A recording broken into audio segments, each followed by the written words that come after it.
travels have brought me to southeastern Pennsylvania and the village of Strasburg, which happens to be the site of the Railroad Museum of Pennsylvania, home to a fantastic collection of amazing pieces of railroad engines, cars, and all manner of other railroad items and paraphernalia.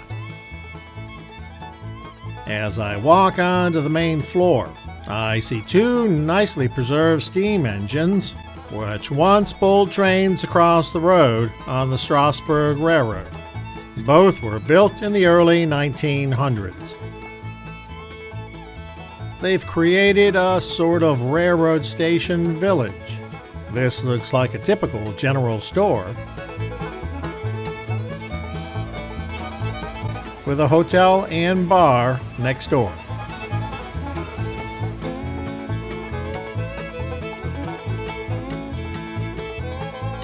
The inside of the passenger depot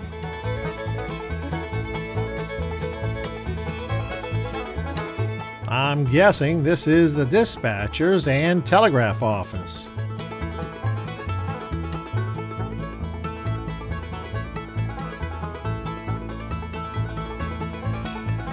And right outside are a couple of baggage and freight cars waiting to be loaded.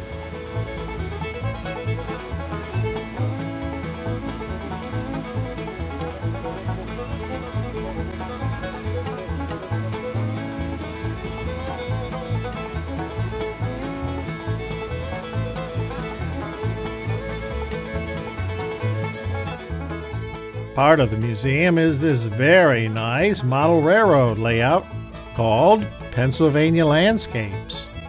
The sign reads, "The 1940s and 50s was a major period of transition for Pennsylvania's railroads. Steam was on the decline. Electric and diesel-electric locomotives were pulling more trains. The automobile, trucking, and airline industries were on the rise. Pennsylvania Landscapes captures the excitement of this period with vibrant cityscapes, roaring industries, and lush countryside.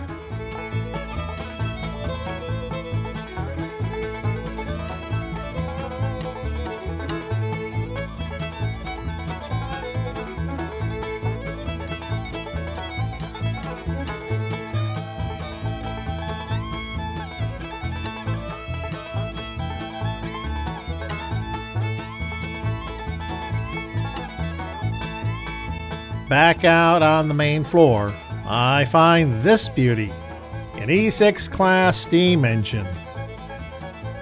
Built in 1914, retired 1956. Capable of over 100 miles an hour. Some vintage carriages. This one being a hearse, perhaps from the 1890s. A nice dairy wagon, and a very early U.S. Postal Service vehicle. This Class H3 engine is among the oldest in the museum. Built in 1888, it was retired in 1939 after 51 years on the Pennsylvania Railroad. This engine is actually a reproduction of a British steam engine that was built in the 1830s and brought to America at the dawn of the age of railroads here in the U.S. This reproduction was built in 1940 and is actually quite different from the original because it was assembled without any instructions. The original engine is in the Smithsonian and still occasionally runs on its own. Here's an old switcher yard engine, used mainly to move cars around the rail yard. Some signal lights, the style of which would not be hard to find even today. Here's a nice looking G5 engine, used primarily for pulling commuter trains in the early 1900s. This General Motors E7 is a diesel engine that was built in 1945. This is an old Shea engine, used mainly in the logging industry.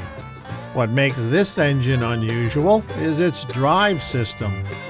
It uses an array of drive shafts and pinion gears to turn the drive wheels.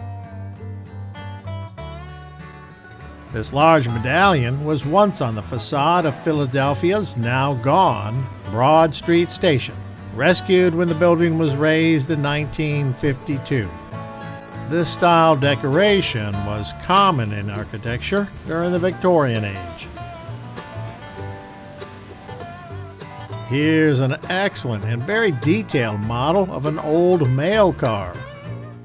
While mail no longer moves by train, back in the day, rail cars picked up mail bags at stations along the line. Workers sorted it as the train traveled between stations. Arriving at the next station, a new bag of mail was picked up and a bag of sorted mail was dropped off. Very nice model. This is a General Motors GP30 freight hauler. This engine dates from 1963, so it's not exactly new. And it's open.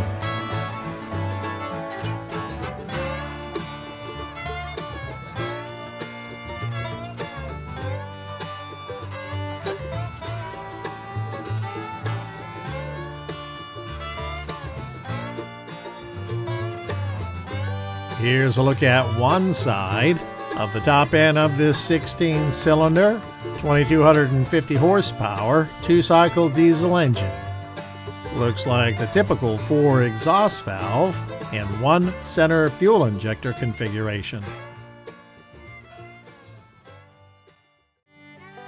I've moved down into a maintenance pit, which gave mechanics easy access to the undersides of engines and rail cars.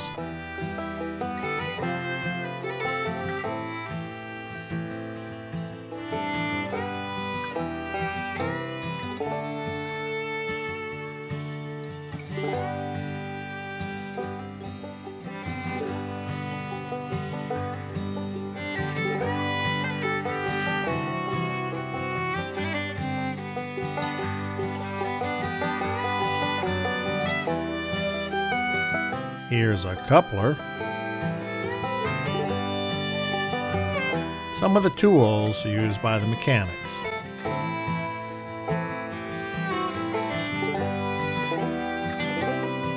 That's a rivet gun.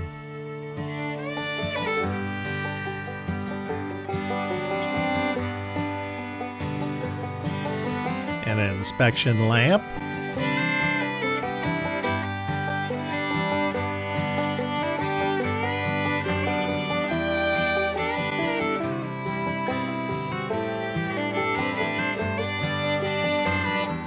This was a little different. It's an electric passenger car. Groups of these electric cars were formed into passenger trains that were powered from overhead wires. So no engine was needed as each car was self-propelled.